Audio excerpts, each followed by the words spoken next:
الدارك ويب أو الإنترنت المظلم مكان تدور حوله كثير من القصص والأساطير. الإنترنت المظلم هو عبارة عن عالم خفي من شبكة الإنترنت، المواقع اللي فيه ما تقدر تدخلها من محركات البحث ولا من المتصفحات العادية، تحتاج متصفح خاص اسمه تور عشان تدخله. المواقع اللي في الإنترنت المظلم تعتبر مواقع صعب تعقبها وتعقب أصحابها، ما تقدر تعرف منو يديرها أو شو البيانات اللي تحتوي عليها، كل شيء مشفر تشفير معقد. فلأنه مكان خفي، الإنترنت المظلم صار يجذب أسوأ الناس، تحصل فيه الأشياء الممنوعة، الهاكرز، القتلة، المنحرفين، وتجار المخدرات والأسلحة. فاليوم قصتنا تتكلم عن الشاب اللي بنى أخطر موقع على الإنترنت المظلم، وظلوا ال FBI يدورون عليه لفترة طويلة. فشو هو هذا الموقع وكيف صنع هذا الشاب وظل يديره بالخفاء بدون ما يعرفون لا أهله ولا الناس المقربين منه؟ القصة هذه جدا قوية، بنتكلم فيها عن الإنترنت المظلم وتحقيقات ال FBI وعملاء خونة وفاسدين وتأجير قتلة محترفين وخيانة ومؤامرات وحبكات ما تتصدق. فجهزوا أنفسكم وحضروا شيء تاكلونه،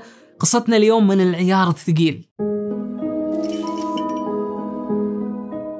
السلام عليكم، معاكم بدر. قصتنا اليوم تتكلم عن شاب اسمه روس أولبريت. روس نشأ وتربى في ولاية تكساس الأمريكية، درس تخصص الفيزياء في الجامعة، وكان عايش وسط عائلة محبة، وكل الناس اللي حوله من الأقارب والأصدقاء كانوا يفكرون إنه شاب لطيف وطيب عايش حياته بعيد عن المشاكل. فتخيل الصدمة اللي بتجيهم بعدين لما يعرفون عن حياته الخفية، وإنه من وراء ظهورهم كان قاعد يدير أخطر موقع في الإنترنت المظلم. بس خلونا ما نستبق الأحداث، خلونا أول شيء نعرف شو اللي دخل روس للعالم المظلم هذا. البداية كانت من بعد ما تخرج روس من الجامعة، بدأ يحاول إنه يدخل في عالم التجارة والبزنس، لكن مشاريعه هذه ما نجحت وكان يواجه الفشل دائما. بس من سنين روس كانت في باله فكرة مجنونة، فكرة كان عارف إنها بتنجح، بس المشكلة في تطبيقها. الفكرة هذه إنه يبني موقع عبارة عن متجر إلكتروني كبير، المتجر هذا يبيع كل شيء بدون أي حدود أو قوانين، عندك شيء تريد تبيعه تعال وبيع، خصوصا المخدرات. وروس ما كان متبني هالفكرة بس لأنه يريد يطلع فلوس ويصير غني، لا، هذه الفكرة بعد كانت متأصلة في نفسه، متفقة مع مبادئه وتوجهاته. كان مؤمن بالحرية التامة وإن الحكومة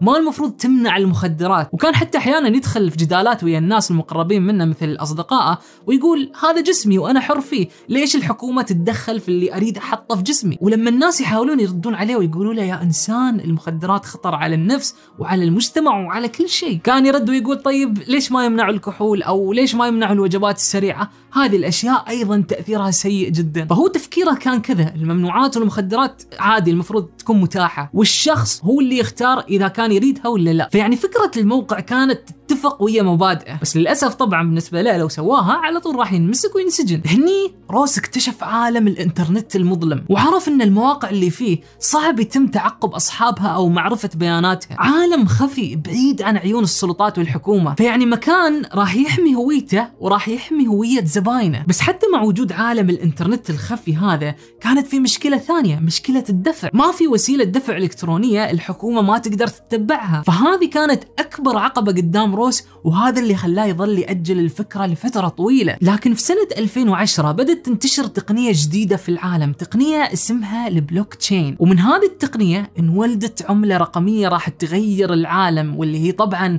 البيتكوين. كله طبعا اليوم سمعنا عن البيتكوين والعملات الرقمية، بس في ذاك الوقت كانت شيء جديد. 2009 و2010 كانت البدايات. فأول ما سمع روس عن البيتكوين عرف إن أخيرا راح يقدر يصنع موقعه اللي كان يحلم فيه من زمان، لأن البيتكوين وسيلة دفع إلكترونية ومستحيل يتم تعقبها، عملة لا مركزية ما حد يتحكم فيها. فعلى طول بعدها بدأ روس يشتغل على موقعه هذا من غرفة نومه، وقرر انه يسمي الموقع سيلك رود، واللي معناها بالعربي طريق الحرير. طبعا طريق الحرير هذا مسمى لطريق تجاري قديم كان موجود من 2000 سنة، طريق ممتد من الصين لأوروبا. روس طبعا كان حذر جدا وهو يبني موقعه هذا، ما كان يريد اي حد يعرف انه هو الشخص اللي وراه، فكان لازم يبنيه بنفسه، ما يقدر يوظف حد يساعده. الشخص الوحيد اللي خبره روس عن الموقع كان حبيبته اللي اسمها جوليا، وجوليا كانت جدا متخوفة من الموضوع، بس روس طمنها وقالها ان بفضل تقنية متصفح تور والإنترنت المظلم وأيضا تقنية البلوك تشين اللي تستخدمها البيتكوين، فكل شيء راح يكون خفي وما حد راح يقدر يتعقبه. طبعا الشغل على الموقع ما كان سهل أبدا، وروس أصلا ما كانت عنده خبرة في تصميم وبناء المواقع، فقضى مئات الساعات وهو يتعلم التصميم والبرمجة، وكانت تواجهه مشاكل كثيرة،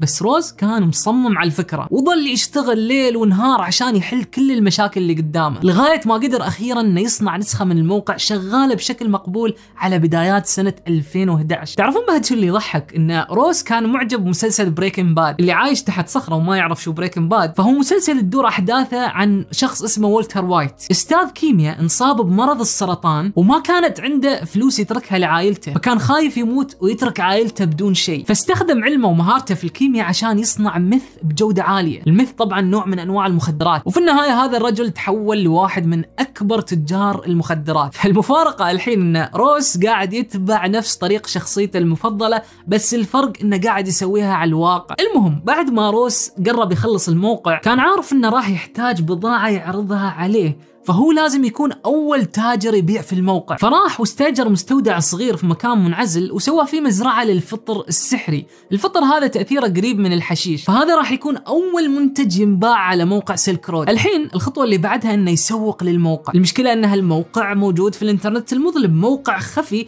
ما يظهر في محركات البحث، ولا يقدر مثلا يشتري له إعلانات من جوجل أو فيسبوك عشان يسوق له. فروس فكر باستراتيجية ثانية، كان يروح على المنتديات اللي تهتم بمواضيع المخدرات والحشيش والامور هذه وينشر موقعه هناك. طبعا ما كان يروح يكتب والله انا سويت موقع بيع مخدرات تعالوا شيكوا عليه، لا، كان يكتبها بطريقه ذكيه. يكتب مثلا يا شباب انا مريت على موقع اسمه سيلك رود في الدارك ويب يدعي انه يبيع المخدرات بشكل خفي، هذا رابط الموقع، شو رايكم اشتري منه ولا لا؟ يعني يكتبها كانه زبون وانه قاعد يدور على راي الناس في الموقع، وطبعا كان عارف ان الناس من نفسهم راح يدخلون الموقع ويشيكون عليه. فهذه كانت طريقته في التسويق، وفعلا الطريقه نجحت وجابت نتائجها، وبدوا الناس يدخلون الموقع وبدت الطلبات تجي، وطبعا الزباين يدفعون بالبيتكوين ويحطون العنوان اللي يريدون طلبهم يوصل عليه. السؤال كيف روس راح يشحن الطلبات هذه؟ الخطوة الأولى إنه كان يغلف الفطر بأكياس الطعام، وبعدها يشفط الهواء من الأكياس هذه بآلة تفريغ الهواء اللي يستخدمونها عشان يحافظون على الأكل طازج، وبعدها يغلف الكيس ويحطه في ظرف قوي ويسكره تمام، وبعدين يحط الليبل والطابع البريدي وغيره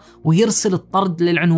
واحيانا بعد ممكن يرسل الطلب داخل كتاب او داخل علبة DVD، يرسلها عن طريق البريد كأنه طرد عادي. طبعا الزباين ما كانوا يحطون لا اسمائهم الحقيقية ولا عناوينهم الحقيقية، كانوا يحطون عناوين يقدرون يوصلوا لها بس بدون ما يكشفون عن هوياتهم، مثلا عناوين اصدقائهم او اقاربهم. هالشيء حتى كان من النصائح اللي كتبها روس في الموقع، كاتب انه يا جماعة انتبهوا لا حد يحط عنوانه او هويته الحقيقية مع الطلب. وعلى هالحال ظلت الطلبات تزيد بشكل سريع لدرجة ان روس صار يشحن بشكل يومي. بس الشيء اللي حمسه اكثر بعد ان في ناس غيره بدوا يعرضون بضائعهم على الموقع، صار الموقع يعرض اشكال وانواع من المخدرات، وهالشيء طبعا جذب زباين اكثر. وروس كان ياخذ 6% من كل معاملة بيع تصير على الموقع. فمع الوقت ومع زيادة الطلبات وتنوع المنتجات، روس خلاص قرر انه يترك شغلة بيع الفطر ووجه كل تركيزه على إدارة الموقع وحل المشاكل اللي فيه. والموقع كانت فيه مشاكل كثيرة، واحدة من أهمها الثقة، لأن البائعين مجهولين والزباين مجهولين. فروس سوى سيستم يسمح للزباين انهم يقيمون البائعين، وبعد يسمح للبائعين انهم يقيمون الزباين، فهالشيء عزز الثقة أكثر. طبعا الشغل كان متعب جدا على روس لأنه كان يدير الموقع بروحه، ومثل ما قلنا هو كان متعلم ذاتي، ما كان مبرمج أو مصمم مواقع محترف عنده خبرة، فكان ياخذ وقت وجهد كبير عشان يحل أي مشكلة تواجهه. بس مع ذلك كان شاد حيله يشتغل ليل ونهار لأنه قاعد يشوف قدامه النمو الكبير اللي قاعد يصير. الموقع اوريدي صار يدخل عشرات الآلاف مع انه ما انطلق الا قبل كم شهر، ومع انه روس كان في قمة حماسه على النمو الكبير هذا اللي قاعد يصير، لكن في شخص ثاني ما كان متحمس مثله. هذا الشخص كان حبيبته جوليا. جوليا كانت خايفة من زيادة الطلبات هذه، وخايفة أكثر لأن صارت في أنواع مخدرات قوية تنباع على الموقع، مخدرات ممكن تكون قاتلة مثل الهيروين. فكانت تسأل روس أحيانا وتقول له شو بيصير لو شخص أخذ جرعة زايدة، أو لو حد من التجار تلاعب بالمخدرات أو خلطها بمواد خطيرة. فروس رد عليها بثقة وقال ترى عشان كذا أنا سويت نظام التقييم، إذا التاجر باع مخدرات سيئة راح يحصل تقييم سيء وما حد بيشتري منه مرة ثانية. فجوليا قالت له صح، بس كيف بيقدر يعطي تقييم سيء إذا كان ميت من الأساس؟ روس هني ما عرف يرد، فحاول يصرفها وقالها ما راح يصير ما راح يصير، ورجع يكمل شغله. الموقع كان يكبر بسرعة مجنونة بس من خلال كلام الناس عنه، لكن النمو الرهيب راح يصير بعد ما وسائل الإعلام تبدأ تتكلم عنه. الموقع صاروا يتكلموا عنه في الصحف والمقالات وحتى في الأخبار وقنوات التلفزيون، وطبعا هالشيء جذب له مستخدمين وزباين أكثر، لكن بعد جذب له عيون السلطات والFBI. ظل الموقع مستمر بالنمو بشكل مجنون، وروس كان تحت ضغط شديد